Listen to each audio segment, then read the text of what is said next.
Resistor is designed to provide electrical resistance in a circuit. Capacitor is a component that stores electrical energy in an electric field.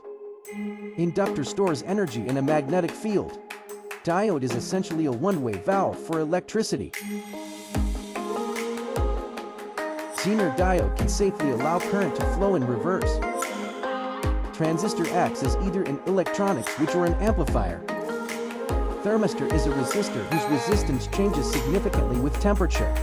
Photoresistor changes its resistance based on the intensity of light hitting its surface. Crystal oscillator provides a precise, steady clock signal. Potentiometer allows you to manually change the resistance.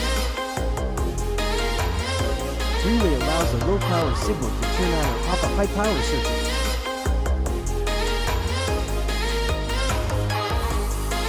Please subscribe my channel for more electrical information.